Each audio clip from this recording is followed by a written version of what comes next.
Oh, well, fuck. Let's get this show going, man.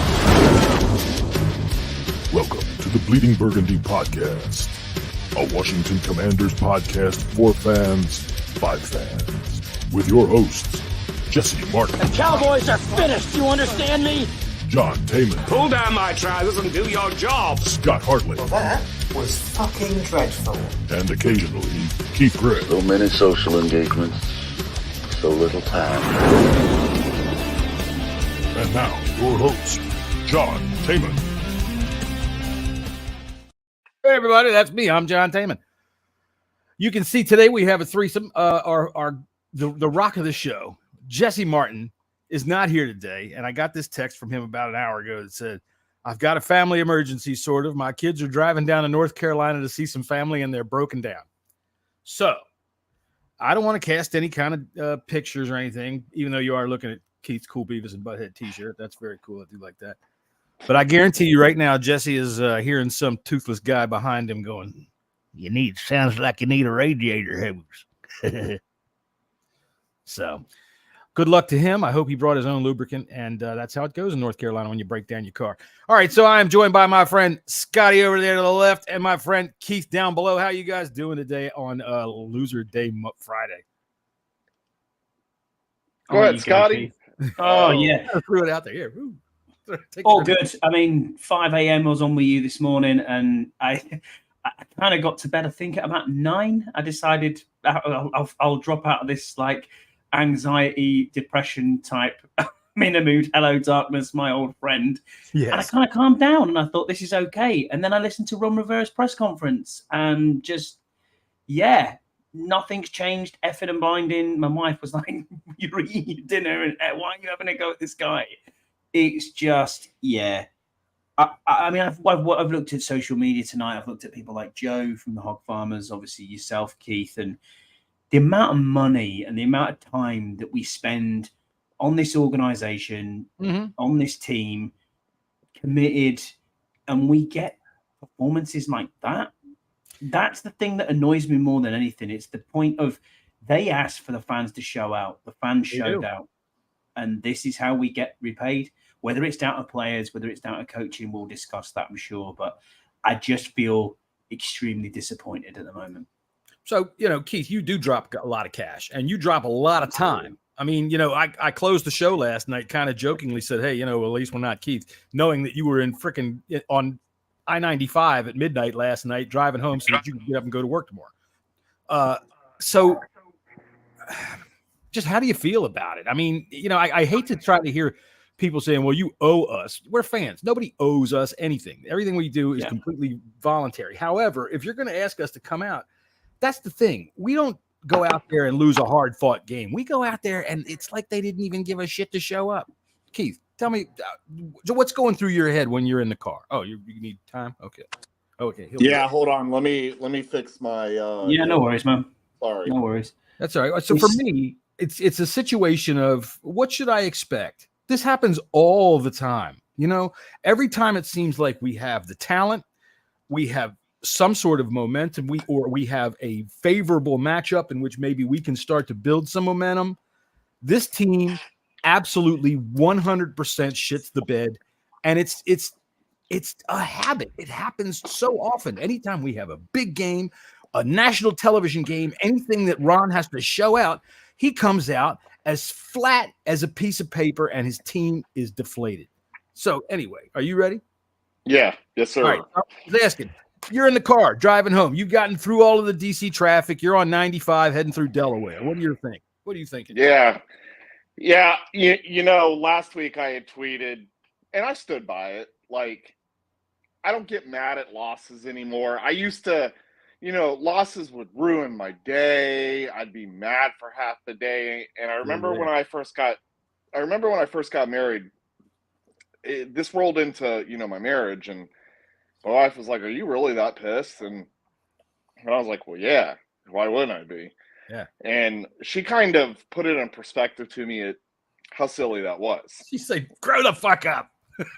Pretty much. She's like, she goes like, this is a sport, man. Like, this isn't, your whole life. And, Yeah. you know, honestly, that put it in perspective. And I was like, you know what? You're right. Like, I'm kind of being an asshole over a football game, right? Yeah. So over the years, it took me a little while to get over that. And truthfully, after all the things that I've done in the past, 2 seasons, I really enjoyed all the different experiences and everything that I was doing, that it kind of clouded my vision in a sense of, I'm not really mad. I just went and hung out at a luncheon over the summer. Not many fans say that they can do that.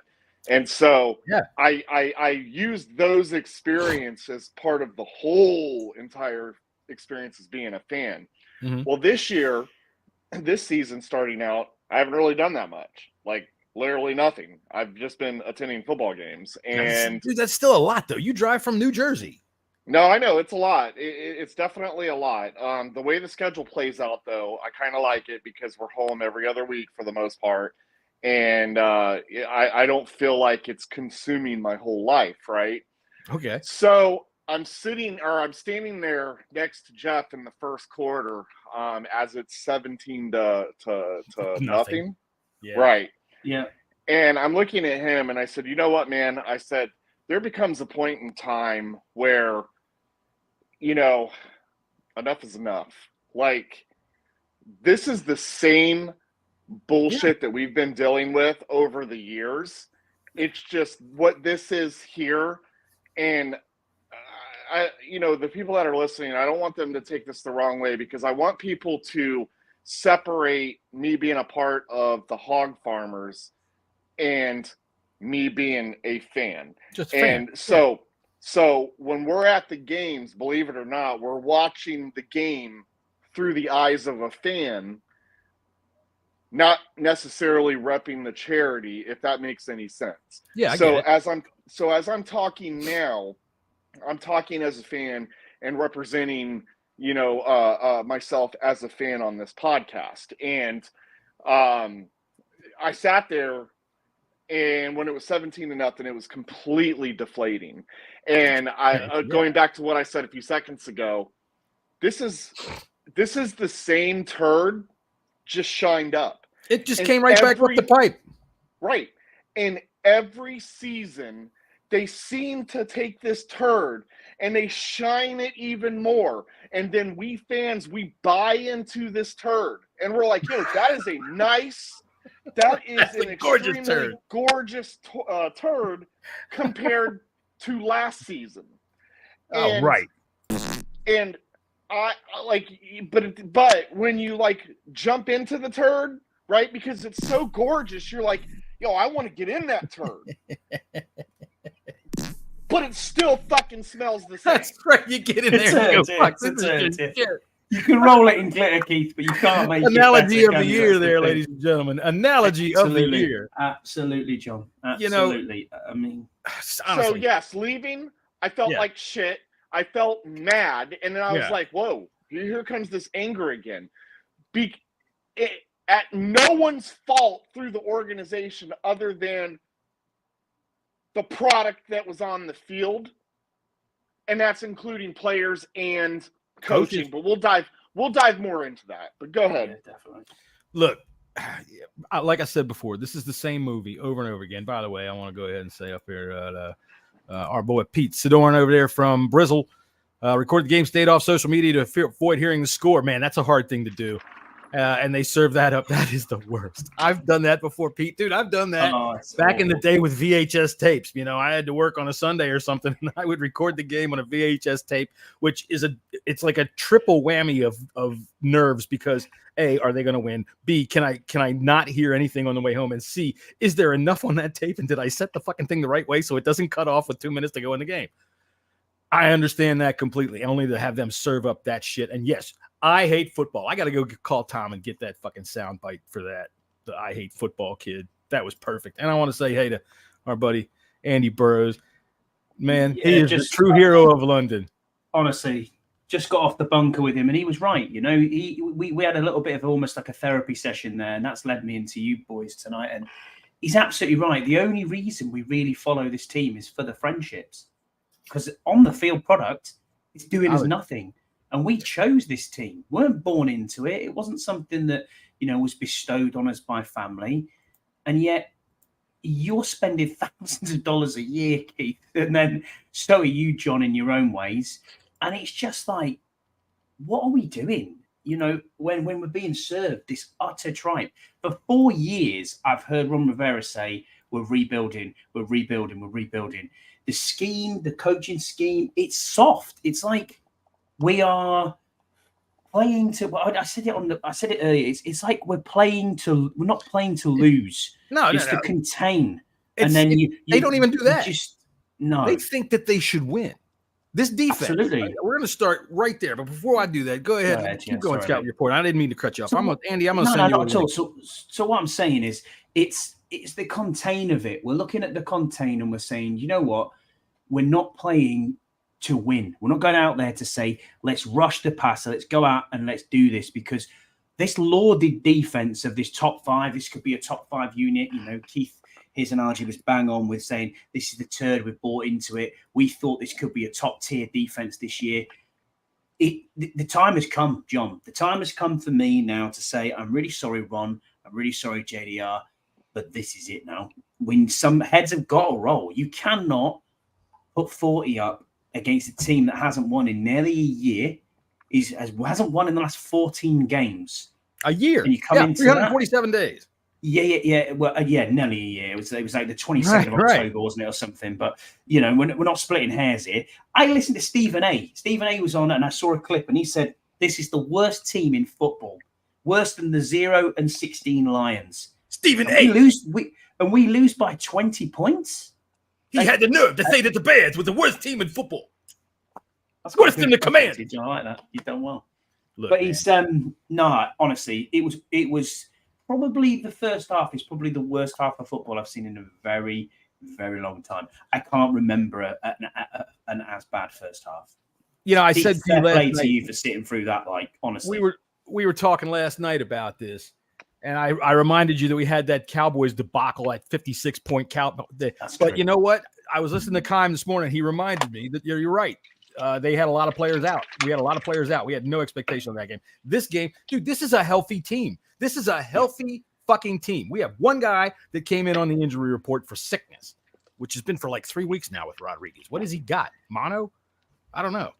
But look, this is a healthy team. And right, defense, right off the bat. Let me say hey to my friend Andy Burrows here. We invited him in because we brought you in, Andy, because the redneck of the show isn't here, so we needed somebody to round us out. Oh, hey, boy, I'm redneck. I can do redneck, boy. I can do redneck. Now, you are the hero of London. My man stayed up all night, watched that shitty-ass game, came on to me with his podcast at 5 o'clock in the morning his time, and then got in a truck and delivered beer to all of London for fucking NFL football. You are the hero of London. You should be knighted. I appreciate that, man. Thank you. All right. So defensively. Now, you know what? I'll start something that's very just superficial. I don't want to ever see them wear a fucking black uniform again. Ever, ever, ever. That thing is a curse, for one thing. For two, it is not one of our colors. It never was. And I don't give a shit what any of you fucking goddamn catwalk walking fashionistas. Let me look at my drip for the game. I'm wearing the all black. Fuck, you're all black. Let's go out there and look like a team that we belong to be. And maybe we'll play like one. I've still never seen them play in burgundy and gold. Is that right? So I'm going to have to argue with you there because I just dropped $130 on a jersey, which I got it 25% off, or it would have been $160. So don't blame those jerseys for that. I'm not blaming the jerseys. Poor play. Yeah, you are. Yeah, you're blaming them. You're blaming all of our losses on those black jerseys. They won against Atlanta wearing those jerseys. Let me tell you, don't blame the loss on the jerseys. You blame the loss on that shitty-ass coaching and organization that we currently root for, okay? All right?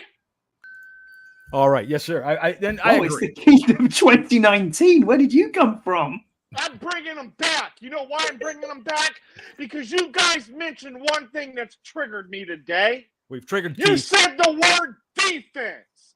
Guess what the team that we root for doesn't have? A defense. Let me just break it down to you. 4 first-round picks up front. can't even pressure a fart out of their ass. Back up. Okay? You're overmodulating. Okay, go ahead. It's Oh, they're here. over there? I'll overmodulate anything. All right, whatever. And yeah, I hope I blow your eardrum out, Andy. Good. Anyways, let's get back to the defense. There isn't. We have a lot. We have a lot of investment on that defense. A lot. Okay. This is an offensive league. Speaking of offensive, got rid of our name, but this is an offensive league. Okay. This is a league where you need to score points, lots of points, to win games. Scoring lots of points has not been one of our strong suits, but this season we've actually been able to put points on the board. Slow down. Must score points to win. Mind you, I said a lot of games. Points. Thank you. Well, okay. I just wanted to make sure that we're not going too fast for people. You have to score more points than the other team to win. Whoa, wait a minute. Now we're getting into some serious football fucking knowledge, boys. This is like some serious analysis now, boys. I told you, I'm bringing this is Mike Ditka territory. So, anyways, I'm bringing the pain today. It definitely ain't Duran pain because he ain't putting pain on anybody because I didn't even hear that guy's name. He had one play. Listen, for once we can sit here, or I can at least sit here and say, you know what? Our offense isn't perfect, but our offense isn't the problem. No. Okay? Right. It's our defense. We have a lot of investment put into that defense to let the worst team in the league come in our home field and basically drop 40 points on us. They scored on 6 straight possessions. Absolutely ridiculous. Absolutely 100% unacceptable, not only to the team themselves for being on the field, but to all the fans, to people who have been supporting this team for a very long time. That game was the most pathetic game I've watched a lot of pathetic ones, but this by far was the most pathetic and deflating game I have ever witnessed. Keith, was that worse than the Monday Night Massacre? It was. That's actually a good question. They've laid a lot of fucking eggs, man. How about the worst game in the Ron Rivera era? Okay, right there you go. That's acceptable. I would say the Eagles get. To be fair, I would say that Monday Night Massacre was just because I got a lot of stake in it with the wife being a fan, and so no. Okay, so yes, in Ron Rivera's era. We'll get deeper into that because I know we're just kind of talking about the defense. So I'll just leave it at that. This defense is like coming into this season, we're like, and I'm not making fun of Jessy here because we were all in agreement with this. But Jessy, we've got the top 5 defense in the league. No, we don't.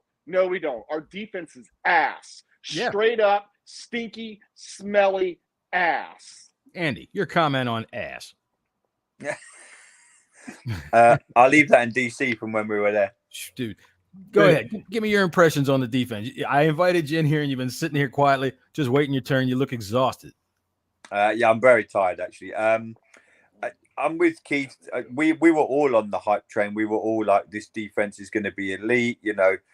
And what's worrying is that last night or early this morning, whatever time we were watching the game, is every time that the Bears got to like 3rd down, I was like, this is a given. They're going to get the first down. It's going to happen. They're going to run the ball, and they ran it, and they ran for like yards after catch, or they ran the ball for an extra 10 yards. I mean, I said on one of the Twitter spaces today, they could, with this Washington team right now, with its defense, offense, you could invent a 5th down or a 6th down, and we'd still screw it up. They used to say, Washington, we're going to give you 5 and 6 downs to try and get the ball down the field, and we'd still screw it up. Or we could say to this defense, okay, Washington defense, we're going to give you 6 downs to try and stop them getting in the end zone, and we'd still screw it up. This is like where we are so bad right now. And I'm with Keith, and me and Scotty just got into this on the bunker. I'm so upset that this is deja vu. I said to Scott, if they ever remake the Groundhog movie, cast anyone from Washington, Ron Rivera, anyone, cast them in the lead role, because I think we done this podcast last season. We done this show the season before. I started podcasting in 2020. I've probably done this type of interview show, Twitter space, tweets, Facebook Live, fucking us sitting in a bar in DC when we were week 1. We've done this before to nauseam. And this fan base now, I think this is, to say this is the final straw for this fan base is something. Do you know the best thing for me yesterday that I heard this entire game? And you probably shouldn't say this now because I'll probably get someone will have a go at me for it. Go at it. When I heard the chant "Let's go Redskins," that was the highlight for me. You know, I was wondering, could y'all hear that on TV? It was appropriate too, because it wasn't a matter of trying to say anything offensive or anything like that. It was a matter of looking at this team and saying, "Who the fuck are you? Who the hell are you? Because you ain't what we come here to see." Look, I'm going to go ahead. It's my turn on the defense. That was probably the biggest highlight of the game, in my opinion. Hey, look, I've been the biggest advocate for let's get behind the brand, the Commanders. Do you know, last night and today, and I've got loads of Redskins gear. I actually, when I heard that chant, I just wanted to tweet HTTR. I missed the Washington Redskins because that's when we were good. Well, I said to Jeff last night, they were not for a long time. But the fact of the matter is that right now we're saying these things is because they came out and it looked like they absolutely couldn't give a shit. All right. Defensively, I'm trying to stay on that. So my turn on defense. Look, man, I don't want to hear ever again that we've got this vaunted defensive line. It wasn't just all over the summer that we were buying in, like you said about Jessy, and all that. It's been week to week we buy in. We should beat the shit out of the Bears. We've got a fucking top 5 defense. We've got a defensive line that should be able to get in there and kick their ass. Well, hello, Mr. Rookie right tackle. Hello, Mr. fucking center who had to leave the game with a concussion that put a guard at center and brought another guard in. And then, hello, the other guard who just got in the goddamn game last week. And we couldn't get anywhere near Fields. All right, look, I had this discussion on Erks today with somebody about, Chase had a good game in terms of pressure, but pressures don't mean jack shit if the people that are behind you are leaving gaps the size of fucking goddamn California for them to run through, walk through, throw through. I'm going to tell you, I made a list right here, the top 5 things in Washington that I never want to see again. Ready? Number 5, Cody Barton. Number 4, Cody Barton. Number 3, Cody goddamn Barton. Number 2, Cody Barton. And number 1, Cody fucking Barton. If there's one thing I'm sick of seeing, it's seeing goddamn white, slow-ass linebackers out of position, trailing behind somebody. Did you see that wide receiver? Who was it last night? The running back. He hit the fucking running back and got dragged 11 yards. 11 yards. That's what happens when a truck hits a person and slams on the brakes. They drag them 33 feet to their death. God damn it. If I never see Cody Barton again, it'll be too soon unless I happen to be over in the bus station and he's got a ticket to fucking Alaska. Get him the fuck out of here. John, it was your comment in the chat last night with 8 minutes to go. Jamin Davis was jogging. He's jogging. Where the fuck is he? Literally jogging. He's up to all of 80% of the snaps now, while fucking Cody Barton plays 100% of the snaps. We see our defensive backs that are left out there on an island because we're going to get home with 4 guys. And that middle of the field is a wasteland. There is nobody there. All of a sudden, there's a fucking tight end there or a running back there. And then you see Cody Barton trailing behind, doing his best to look like Cole fucking Holcomb, trailing behind, who's doing his best to look like John fucking Bostic. I'm sick of this shit. JDR has to go. He has to go. Yeah. All right. Yes. And I'm not a guy that likes to scream and holler and cuss about the coaches and fire them all the time. But this dinosaur is extinct. And they're just kicking the corpse. Every time they come out, they go, "Oh, that was easy. Watch this. Let's try this." We got out coached last night by a guy named Eberflus, which in Hungarian, I looked it up today. It means wet sweat sock. Fuck JDR. Put him on the same goddamn bus with fucking Kobe fucking Barton and send them both to goddamn Bangladesh. Scotty, what do you say? Keith, you go, mate. You go. So John, I echo the same thing as what you just said. Listen, Listen, because I don't really go in on the coaching. Over the years, I've always been about player accountability. Last night's game is not only player accountability, but I'm going to treat this as if it's a business, right? Sports is a business. So I believe I said this earlier when I was in the spaces, and I hold firm to this, right? So I've got employees that I manage. And if my employees are out on the field and they're fucking up, right? And when I say field, out in the stores doing what they're supposed to be doing, and they're fucking up, right? My bosses aren't going to them. My bosses are coming to me to find out why my employees are fucking up, right? So that's exactly what I'm doing now at this point is, yes, players who were pitiful and played piss poor last night definitely need to be accountable for some of the bad play that we saw. But now I'm to the point where I can't go through this again. I'm coming after and I'm pointing fingers at the coaches. JDR 100% definitely needs to go. Here's the biggest reason why. Out of four seasons, this guy has done nothing but show us that we can have an inconsistent defense, right? We are so confused as fans. 1 week we think we've got a top, 5 defense, top 3 defense, top 2 defense. And 1 week we might look like it. Then the next week we totally shit the bed and our defense is bottom in the league. And it seems to be like this day in and day out with these games. I personally have had enough. And now because JDR falls under that umbrella tree of his boss being Ron Rivera, now I've got to point fingers at Ron because this has been the same thing since he's been here. There has been no change. And then I'm looking at Ron because supposedly we have 2 GMs. Okay, not just one. We've got 2, right? And both they named have Marty. Drafted. No. Hold on. We've got 3, but you got 2 being the Martys. And they can't even get it right through the draft. And we're being told Ron is the overall decision maker, right? So when you look at all of this in a complete whole, because I'm sorry, as of right now, you can't tell me, and listen, I want to see this kid succeed, and I understand he's a rookie, and I cut slack on the game against the Eagles because they served him no help in that game. They let him get burnt by A.J. Brown all game. But now I'm watching Forbes in this game, and I have to either say, is it you, bro, that's got the issue because you're too small and you can't tackle, or you can't tackle, right? Because what I saw last night, and I don't know if this is coaching telling him, and because he was labeled a ball hawk, he literally tried to ball hawk and failed every time. And by ball hawking, you didn't tackle, you let big plays happen, game over. Well, so I'm not going to shit on Forbes, but I'm wondering, did the coaching staff, are they implementing this like, hey, in this game where we're down so much, we've got to go for the turnover, because if that was the case, it didn't work. Well, that's all they can do. Then they can't even do that.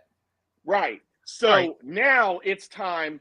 I'm coming after the head cheese in charge, and that's Ron. Let me continuously, and I'm annoyed, this guy shows no emotion on the sideline whatsoever. None. Stands there with his, and we've talked about this. Everyone's talked about this. He does. Arms are crossed, blank stare into the field. Guy shows absolutely no emotion whatsoever. I've had enough. I'm done. Bro. All right. All of you, pack your bags, get up on out of here. Scotty, you've been very patient sitting here listening to me. No, it's okay. I'm listening to I want you to do us a favor. Yeah, go ahead. Call FAO Bada's mother. Ask her why he's not back. Why didn't they activate him? Say, can he check in on his friend Phil Mathis? Why didn't they activate him? Scott's restraining order says he can't call her his mum anymore. Exactly. I'm not allowed to. It's the around one again. Get the cops around here. Anyway, But listen, the fact of the matter is the one guy on that defensive line that I'll give even the slightest pass to is Jonathan Allen, because he's playing with plantar fasciitis, which today in one of my tweets was autocorrected to plantar fascists. That's called Nazi foot, and he's not out there goose stepping, but that is a painful fucking injury. Didn't meet Hitler, didn't he? It's chronic. All right. So if he's having a hard time pushing off, I can see why you're opening up the second half with Abdullah in there instead of him. But why don't we activate these guys that can be activated? Scott, why aren't they activated? I've got no idea. And as it was back to coaching, this is what we were talking about earlier. Andy, it's the same. It's the same thing, because for 4 years we've had this. Now, I'm firmly of the belief that Ron was the right person at the right time to come in and do this culture change and make sure everything is okay. But for me, this is the problem. But for me, the crux of the matter now is he has to do something to give these players a kick up the arse that they need. Now, if it's in other sports, someone gets fired. Now, the first thing in the press conference today, Nikki Javala asked him, are you looking and evaluating all of your coaching staff? And he said, absolutely not. No one's getting fired. Yeah, that's what he's going to say. Now, if of course he is. Yeah. But for me, I think Josh Harris should be out there saying, well, come on, it's time for you to move on, JDR. And not publicly.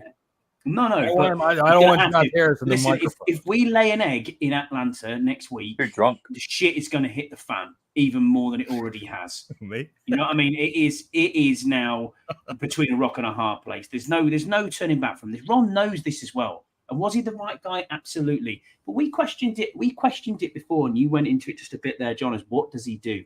What does he do? Is his record just an inflated record? He had one season that he got to the Super Bowl with Cam Newton, and they hit on Cam Newton, and that was it. That is it. Nothing else. Right. Yeah, exactly. Consensus. Nothing else. He's always brought in either Buffalo players, or he's brought in players that he knows off from a coaching tree, or Carolina players. We don't seem to make massive big splashes in the off season. They've had 4 years to sort out an offensive line that's even worse than it was last Cody year. Barton. I know. And then you think to yourself, you're right, Keith. There's not a single player in that entire draft that's playing.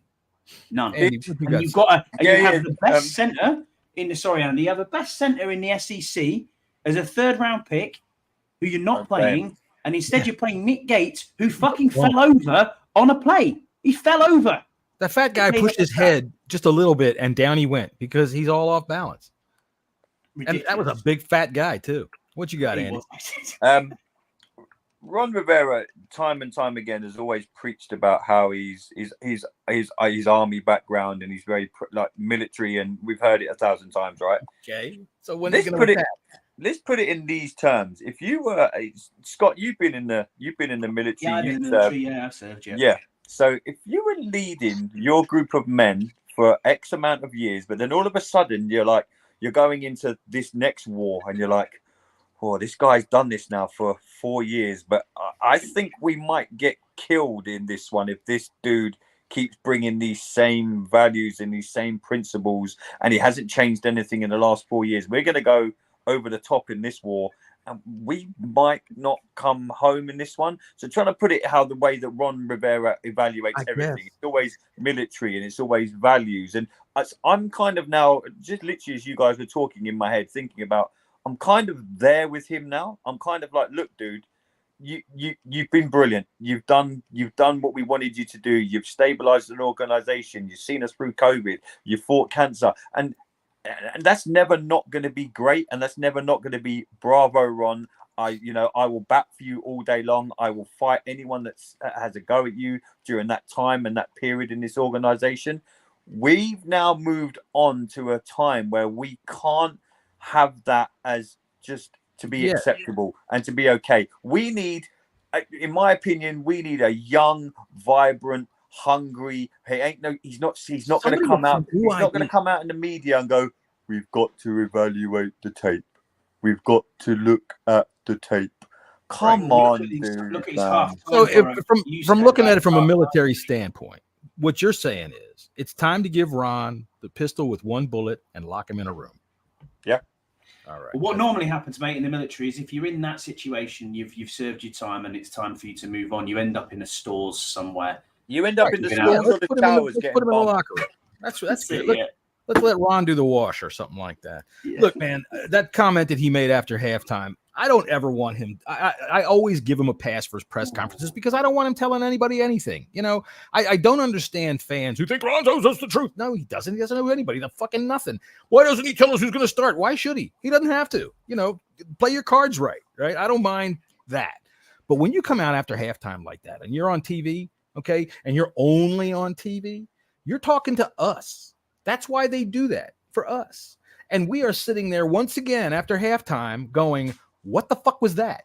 What in the living fuck was that? And what are you going to do about it? That comes back to what Keith said earlier. You know, like he was talking about his employees and stuff like that. Could you imagine on Monday if Keith goes into work and it's all kicked off over the weekend and they go, Keith, this has happened. And he goes, you guys can sort it out. You guys are good. Yeah, I'll be over here. What the fuck are we paying you for? Well, you know, I don't want him to tell the media what he actually said in there, but God damn it, you got to at least give us some coach speak. Just go in there and say the fucking standard line just for us. Well, you know, we went in there, we hashed it out, thought about what we had to do. We're going to come out here and give it our best effort. Don't tell me, I went over in the corner and jerked off while they sat around and talked about it. What the fuck is that? What the hell was that? What the hell was that? Yeah, all right. Let's do some. Let's do some head smacks. Butt pat. Attaboy. Head smack. Get out of here. You know, the thing about this show is it's just not long enough. We don't have enough time to go over everything that needs to be talked about with this fucking team, and that kind of gets on my nerves. Our special teams, where's their fucking coverage anymore? We had a good return last night. First time I've seen a decent return out of our fucking special teams in a while. Crowder had a nice return, but it seems to me over like the last 3 weeks, our coverages give up 10, 12-yard, 13, 14-yard returns. And although some people would go, 12-yard return ain't very far, but yeah, it is. For a punt return, it is. 12 yards is a pretty goddamn good return. We gave up a touchdown, right, to the Broncos on punt coverage.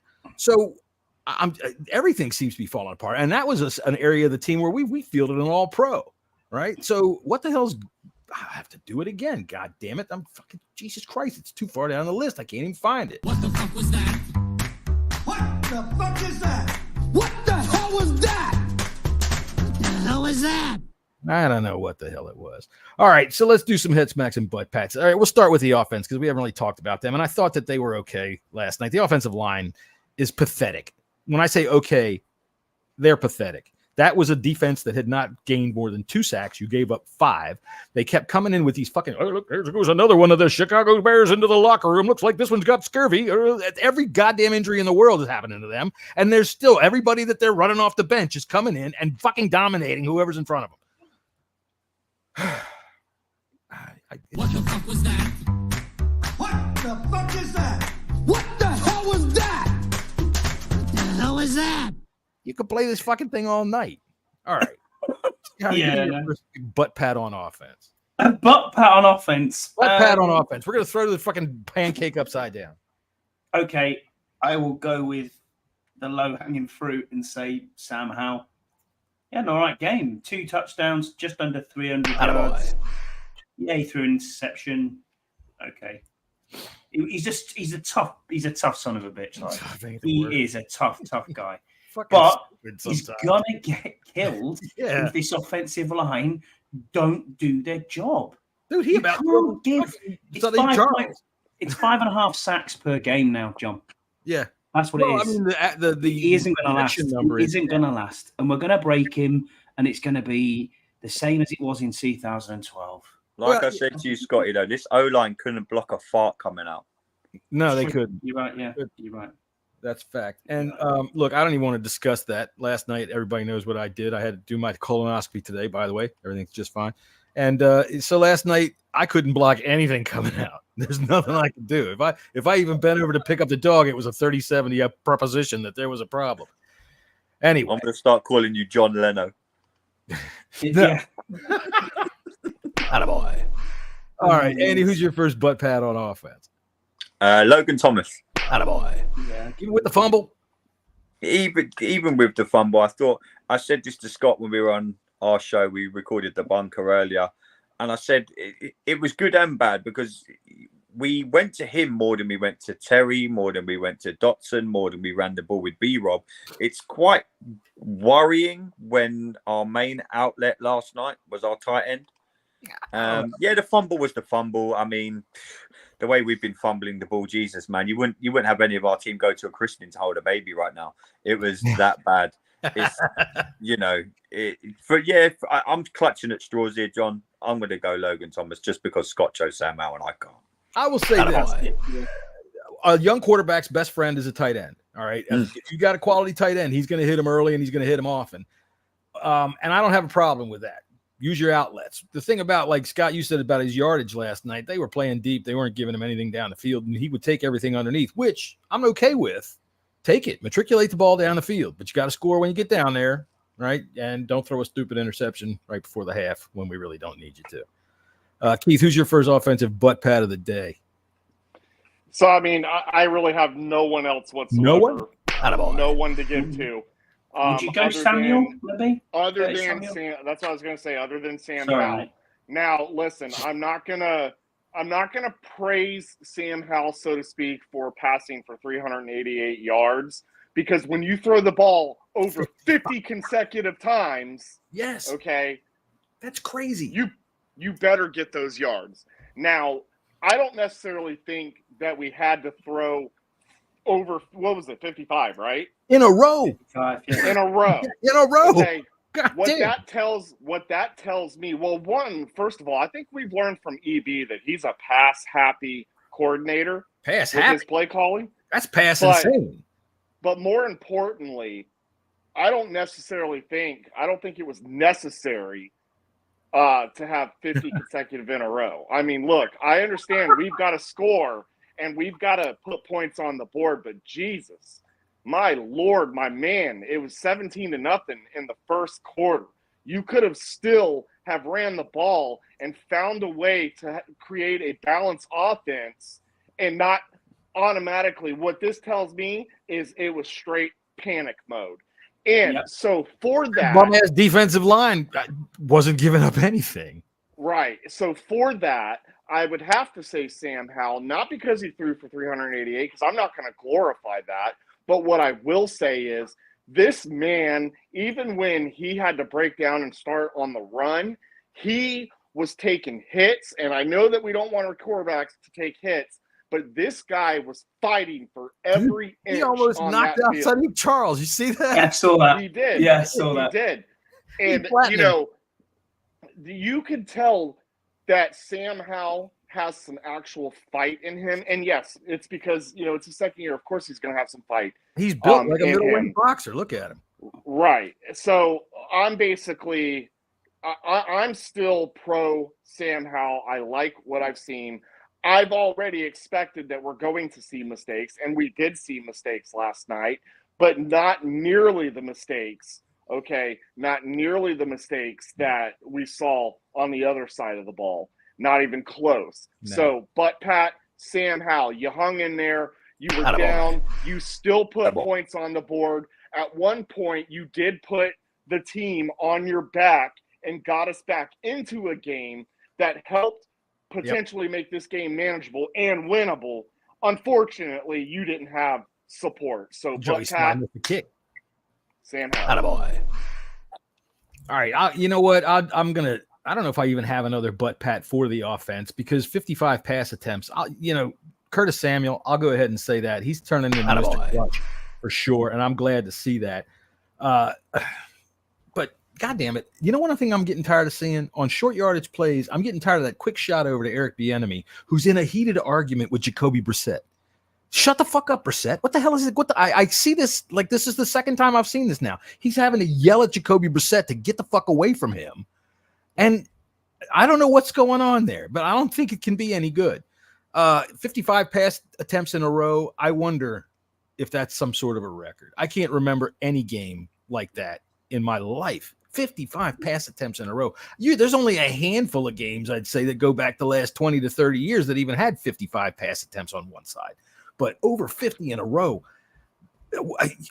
The only thing I can think of is Eric Bieniemy left his goddamn running plays in the car. Fuck. Shit. Imagine being Brian Robinson going out every play. You're like, oh shit, I'm blocking again.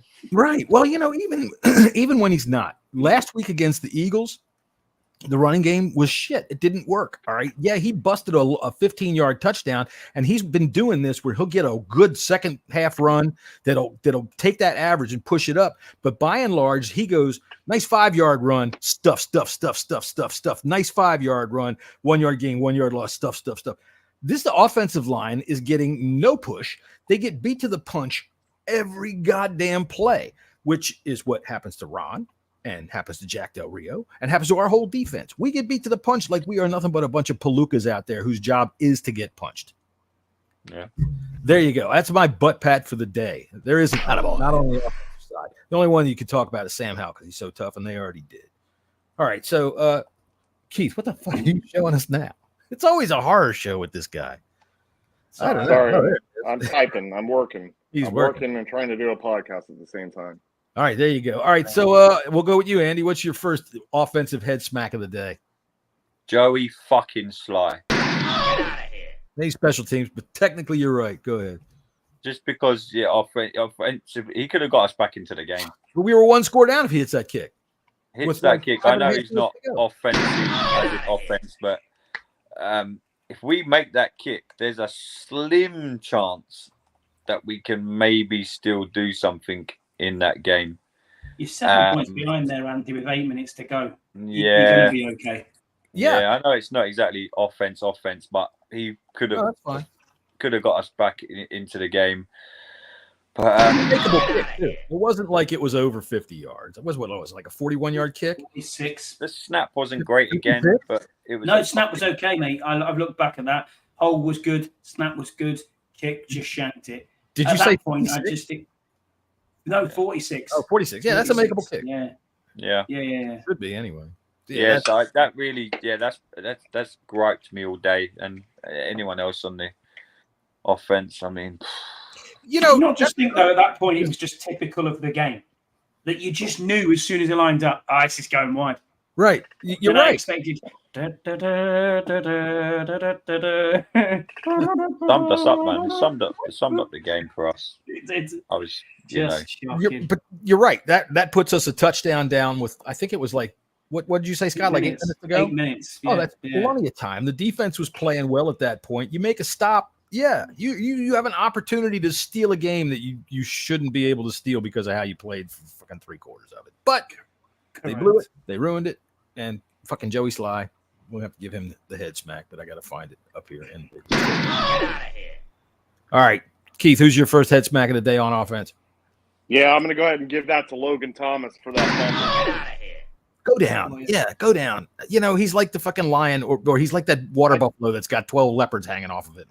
I can't stand tight ends for this reason, man. These tight ends never want to go down, and I can understand trying to make the big play. But, bro, that fumble literally deflated this team. Well, you know what? I just thought of it. I do have a butt pat for offense. Attaboy. And I'm going to give it to Ron Rivera for calling timeout with 3 seconds left with no chance to fucking do anything. What the fuck was that?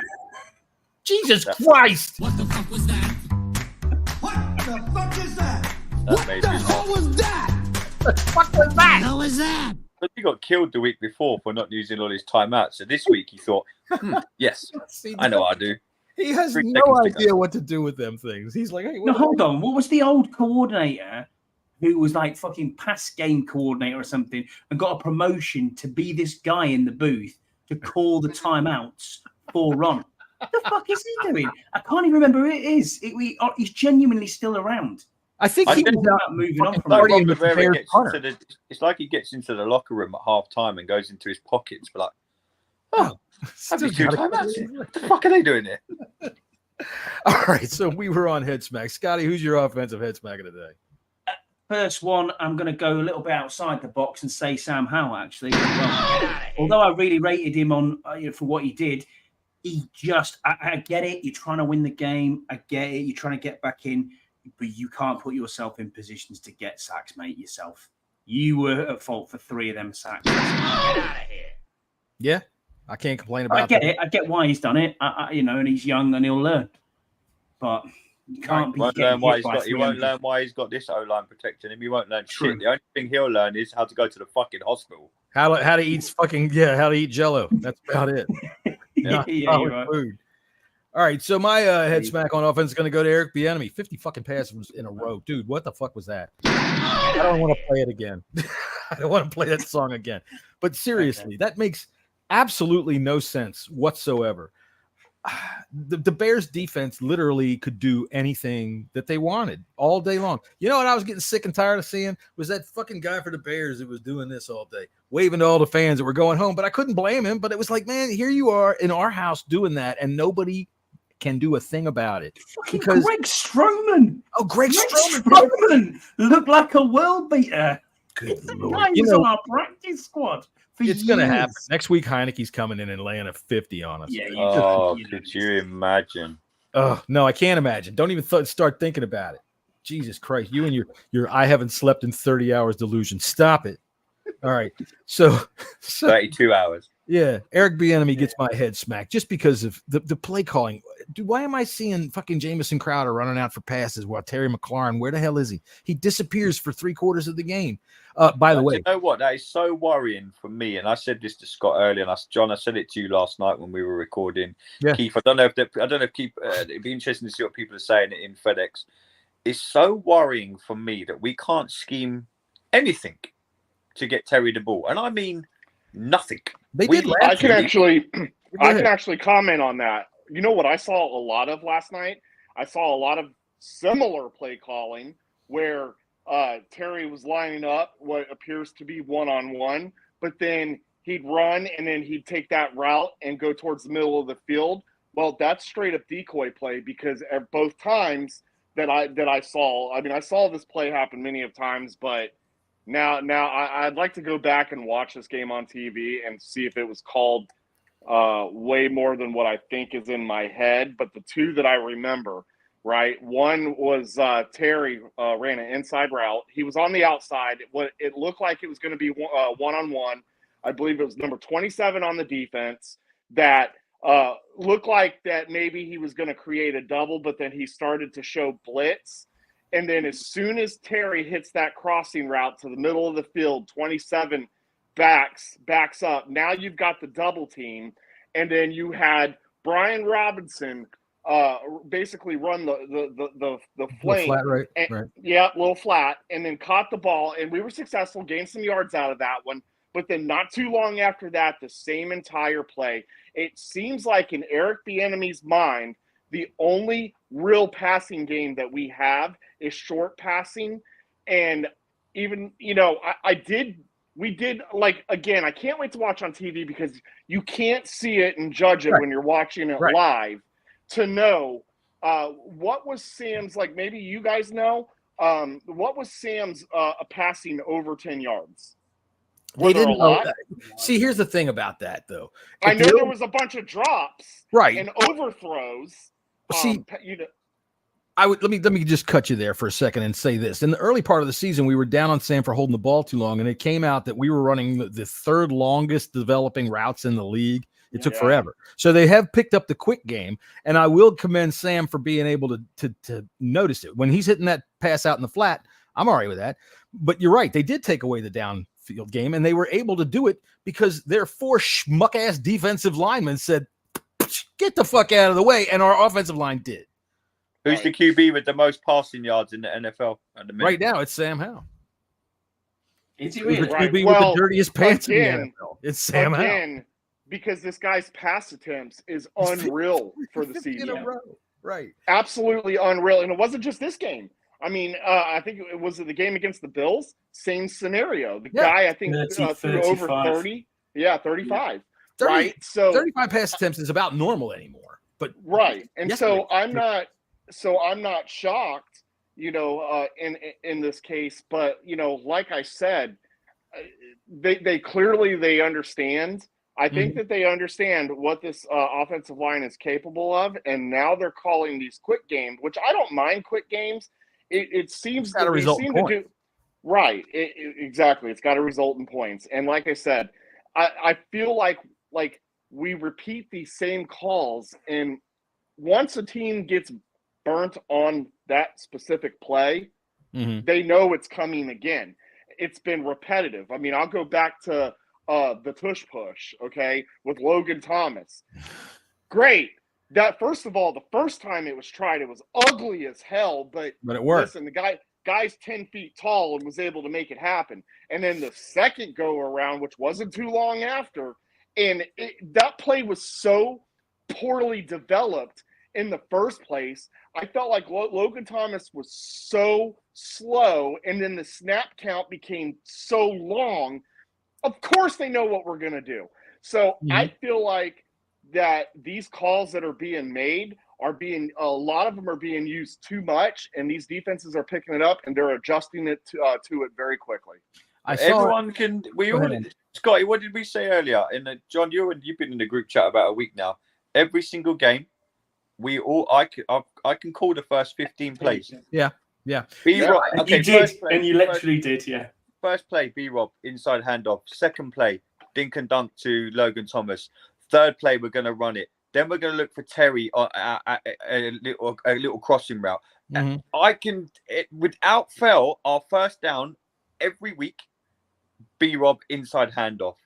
Second play, look for the tight end. We are so easy to coach against. You talk about what we watched film on this opposition. Watching film on the Commanders will take 5 minutes. Yeah. Right. I agree. Look, you don't have to be a film expert to know this. No, not at all. But if you can put it in a WhatsApp chat and say that's what's going to happen, and it happens immediately every time. Same after into the second half. First play, inside handoff, B-Rob. Mm-hmm.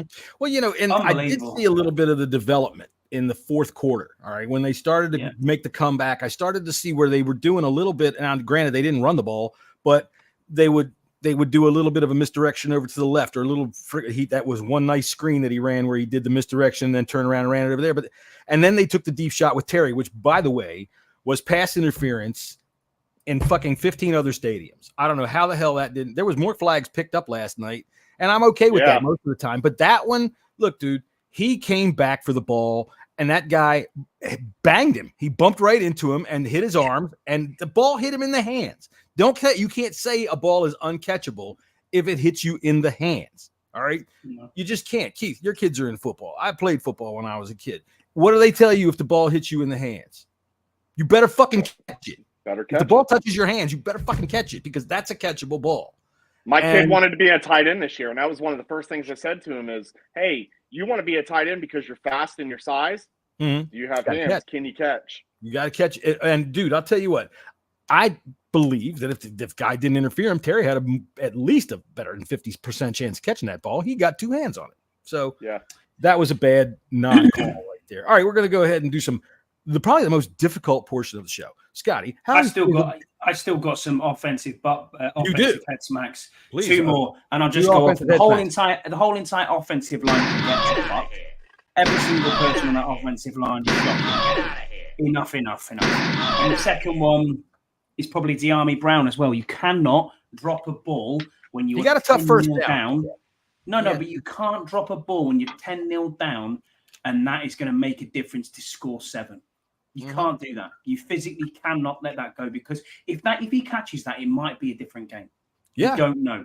But we can't deal with ifs, buts, and maybes. I mean, look, if your nan had balls, she'd be your granddad. But we've got to go in actuals and say that is what actually happened, and he dropped the ball, so he gets a head smack as well.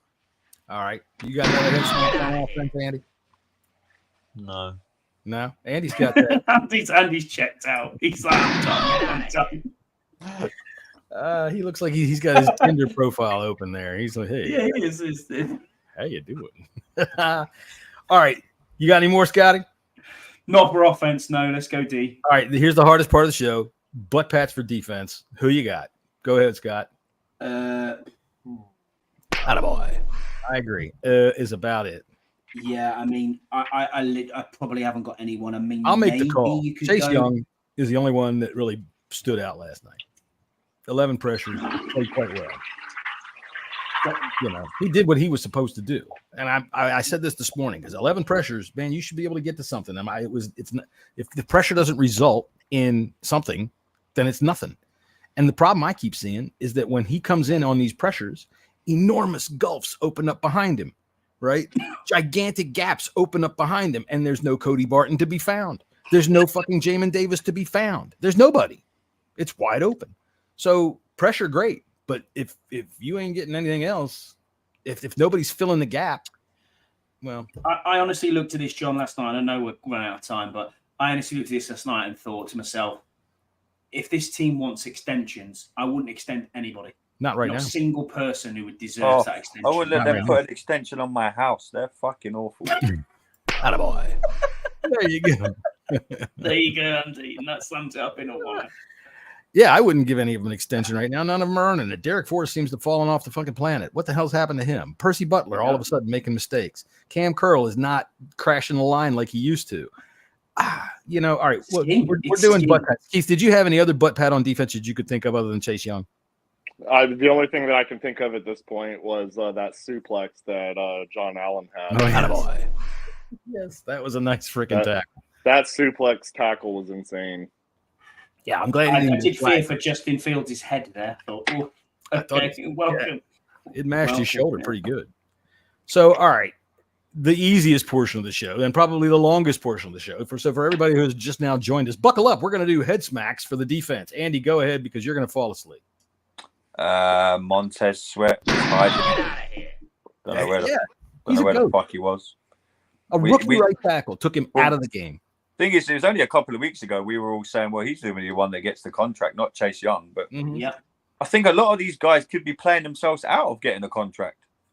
We just said so. We wouldn't. Sorry, I'm dehydrated as hell from the last 2 days. So No, you're good, man. But I don't know. These guys, these multi-millionaires want to get more money. Well, you're going about the wrong fucking way about doing it. That's what I made this point to Scott earlier. This is what frustrates me more and more about football. We sit here now. It's 11:30 at night. I've been awake for more than 24 hours.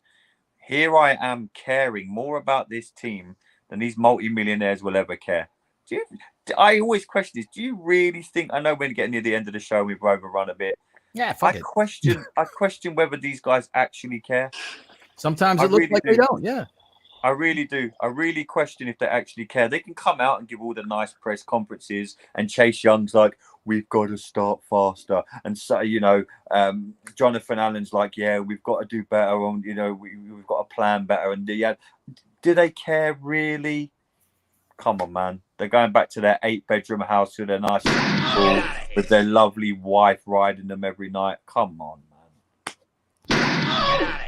There you go. Now that is some social comment. Keith, who's your first head smack of the day on defense? Yeah, I'm actually going to give it to two. I'm going to give it to Kendall Fuller. Just give one first, then go around the room. First one. Okay, well then, no. Okay, first one. Then I'm going to go with the easy one. Well, I'll stick with what I've said. I'll go with Kendall Fuller for getting tonight. The second one, the final touchdown that he gave up, he was trying to make a play. There was nothing left that could possibly be done at that point except to get a pick six. And he tried. He missed. And that was that. So if you're going to go down swinging, right? All right. Kendall Fuller gets a Scotty, who's your first head smack of the day on defense? I'm going to go with Derek Forrest. Where are you, mate? Why aren't you on the side of a milk carton? Because you are absolutely missing. Emmanuel Forbes needed help from his sort of safety, and there was no help over the top at all. Wasn't there? All right, hang on one second. That poor kid got thrown under the bus. He did. Yeah. Maybe exactly that. All right, so there's my head smack. Not necessarily just Jamin Davis, but linebackers. Where the fuck are you? Jamin Davis can't hide from this because even though I can't stand Cody Barton, right now I'd buy him a ticket to the middle of the Pacific Ocean. Just leave that motherfucker out there. Give him some rocks to put in his pocket. There's no reason why this guy's getting 100% of the snaps because what I see, I just said about the pressures. When I see us starting to move the offensive line out of that solid wall and start to open up some of those gaps, What I see is when we have a blitz dialed up or when we have somebody that's supposed to be covering that back end and filling those gaps, I see Cody Barton look for the biggest knot of people he can find and run his stupid head right the fuck into the middle of it. And it drives me crazy. There's a gap the size of freaking Oregon sitting there, and he runs right into the freaking gas station that's over on the side of the road and blows up everything. I'm tired of this. I am so sick and tired of our linebacker crew being so inept. So completely inept. Jack Del Rio, we don't need no linebackers. We're going to run a hybrid. Okay, well, where the fuck are they? The whole middle of the field's a desert. There's nobody there that knows what the hell they're doing. Jamin Davis is in his 4th year as a first-round pick, and he comes off the field on 3rd down. Why the fuck? What the fuck? Jesus. I swear to God, it gets on my nerves. Get out of here. Cody Barton. I hope that hurt. Get out of here. Who's next? Andy, you got another hit back? On defense, we got like 10 more guys. We just got the whole defense. All of them, really, John. I mean, whole fucking defense, man. We're not elite. We're fucking listening to our own fucking press, drinking the Kool-Aid, whatever you want to call it. We're not elite. We are very, very, very bad football team. Middle linebacker is the crux of a defense. Yeah, right? Like you said earlier, if Chase goes and presses, you need someone, please be behind him. Right. Fill the gap. Right. And yeah, middle linebacker, I'm sorry. He's always the league leader or he's always the team leader in your tackles. He should be. And I said last year when we were talking about Cole Holcomb and these freaking pinheads that tell me all the time, he led the team in tackles. Did you see how he leads the team in tackles? Here, let me show you. I'll show you how he leads the team in tackles. This time's over to Cooper. Inside the 20. Down. That was a joke last week, but that's not a joke. Yeah, I couldn't work out who that was. Was that Cole Holcomb? That was Cole Holcomb. But all right, now last night, Cody Barton does a similar play and gets dragged for 33 feet. 33 feet. Oh, my God. I don't, for the life of me, understand how 2 linebackers on this coaching staff don't seem to get it. They don't get it. Our defense gets carved up week after week. We're on pace right now, I think, for 544 points. That's a fucking disgrace. That's an absolute disgrace. And but all they say, John, is we got to watch the tape. Oh, we got to watch the tape. Watch the tape. Here come. Look. Hey, you know what you won't see on the tape? Cody fucking Barton. Not until he's late. All right, so there's my head smack of the day. The linebacker core, the ignorance of the linebacking core, and the absolute piss poor play of not only the only fucking free agent that we brought in that wasn't part of this team before, JDR's fucking hand-picked boy, Cody goddamn Barton, but our fucking first-round pick who can't stay on the field. I am so frustrated about linebacker. Get out of here. Keith, who's your second head smack for the day? Yeah, Emmanuel Forbes can get that because for that stretch play. And look, he's a rookie. I get it. Mm-hmm. This was not the game to try for that stretch play, not when anything that we were trying against this Bears offense was working. Like, listen, guy, I get it. You're a ball hawk, and you weigh 95 pounds. You got to make that tackle.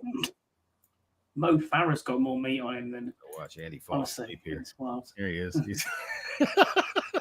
Hey, look, by the time Andy went to bed, I had finally got home myself. I mean, I didn't get home. I didn't go to bed. He hasn't been to bed since Wednesday. Oh, actually, no. Well, I should have said go to bed because I never did. I've been awake since 6 a.m. yesterday, right? And actually, I took a nap, an hour nap right before the show. Thanks. I would have missed this show because I was out cold. My wife, thankfully, she knew that I was doing this today, so she woke me up. So I'm sitting on no sleep too, but yeah, man, listen, I don't think a lot of us slept because on the way home, thankfully, I was actually in the spaces last night listening to those guys as I was driving home. And it was funny. That space ended literally when I was about 2 minutes from my house. I'm telling you, if I didn't have that to listen to, I was in the car like this, risking my life to get home. Risking my life to get home because I was just so tired. Deuce is a lifesaver. It's official. Deuce is a lifesaver. Yeah, man. Listen, that's why I loved having him on. And, not to get into this because I know we need to wrap this up, but when When Deuce runs spaces, man, I really like him because he has control of the spaces. He doesn't let people come in and troll. And listen, there's a lot of people that spend a lot of time in those spaces, and they bring a wealth of knowledge as fans. Yeah, there's a lot of good knowledge going around that room. Right. And so listening to them talk last night as I was driving really just kind of calmed me down from being so pissed off. So shout out to those guys, man. Thanks for none of those guys got any sleep either, apparently. Yeah, I'm new to the spaces, honestly. I'm old, so I don't know the Twitter. I saw you on there today. I was a little surprised. I was listening today. I talked yesterday a little bit, but I've been listening in as much as I can for the last 2 weeks, and I've really enjoyed it. They are smart, man, and there's some really good, knowledgeable football X's and O's being discussed in there on a level that you don't normally get with morning radio or anything like that. A lot of times I'm only in there till I have a meeting coming up, but I do, man, it's good. I like it. So, but I don't know how to find it if I can't see it on the right side of my screen. But you got always for Deuce, a big butt, Pat, because he's got a big butt. So we have to hit him twice. All right. Where were we? Head smacks. We were still head smacking. I tell you, I gave my second one. Forbes. You brought up Forbes. I'm noticing at the top of the route, all DJ Moore has to do is this. Just the slightest little shove, and he goes flying. He's like 4 yards past it with this just the littlest tiny push. It's not even the referee couldn't even throw a flag because you didn't even put any effort into it. You just kind of stuck your arm out, and it just sends Forbes flying. So this playing at 175 pounds is definitely starting to show its drawbacks. When you can do that. Hey, he's a good kid. He's a good kid, man. He'll come good. Listen, and I know there's a lot of football players that are good. I keep calling them kid. That sounds disrespectful. I don't mean it like that. But you got a lot of football players that are like that, okay? But what you want to see is a rookie come in and say all the right things, and he's just such a humble guy. So with that being said, he's a kid. He's a rookie. I'm not down on him, so to speak, where I think he's trash and I want him off the team. I want him to be successful because I do think, watching him in training camp, he works hard. I know this kid wants to be successful. And so hopefully he can get in that direction. What scares me is the guy who's coaching him is not going to help him be successful. Well, yesterday, I don't know how I always kind of give a little bit of credit to the offense for being able to motion into getting the matchups that they want like that. But when you got Stephon Diggs, AJ Brown, and now DJ Moore, tough. That's a murderer's row right there. Yeah, that is tough. It really is. And, I think benching him last night was more for his own confidence than anything else because it's got to be fractured at this point. And when you're a cornerback, you got to play with a high level of confidence. But he does need to learn some technique because some of those things last night that I saw, he gave up the pass. All right, they do a little turnaround on him and shove him 4 yards down the field. But he'd come back and try to make the tackle and tackle up higher on the shoulders. And, dude, you are not bringing anybody down like that. You are nothing but like a little fucking mink stole hanging around their neck, and they're running down the field. But you're like Superman's cape hanging out behind them. Anyway, all right. So you know what? It is getting late. Andy's falling asleep. Scott's falling asleep. Keith's falling asleep. Me, I'm finally awake. So we'll let you go. We could go for fucking 3 hours and talk about all this shit for sure. But everybody's falling asleep. So tomorrow, me and Scotty and maybe Jesse, if he gets back from his canoe trip down that river that he's in, and if he doesn't meet up with Ned Beatty's buddies down on the canoes in North Carolina, and we'll see y'all at 4:00 tomorrow. Where we will pick some NFL. How we doing, Scott? Did we do all right last week? I haven't checked it yet. I normally look at it around about 8 p.m. my time, just to have a quick look, just to see how we did. But I think we'll be okay. I'm not sure. I'm not certain yet. I don't think we'll all be in the black though, in the red like we were last time. So, well, also at 4 p.m. tomorrow, the Baltimore Orioles begin their inexorable march to the World Series. Who are you playing? And I've got a closing statement as you play the music. All right, well, let me turn on the music here and go. So I've got two things that I want out of this ownership group. I want Josh Harris to remain sober Okay? I want Josh Harris to also take this team seriously. So that's actually 2 things. So I've got 3. And I want Magic Johnson, who owns 0.5% of the team, to shut the fuck up. Okay? Why are we so enthralled into what Magic Johnson is saying when this guy really has zero say-so when it comes to this organization? Guess what, ownership? You can sit up there in the booth, and I know that people are like, oh, I don't really care what Josh Harris does. Bro, you're a billionaire. You sitting up there and laughing, okay, and having a good old party time, okay? That's it. We're going to accept it this time. But you need to understand something, Mr. Philadelphia. This team, fans have watched this team be shit for over 30 years, okay? So you sitting up there and laughing ain't funny to us.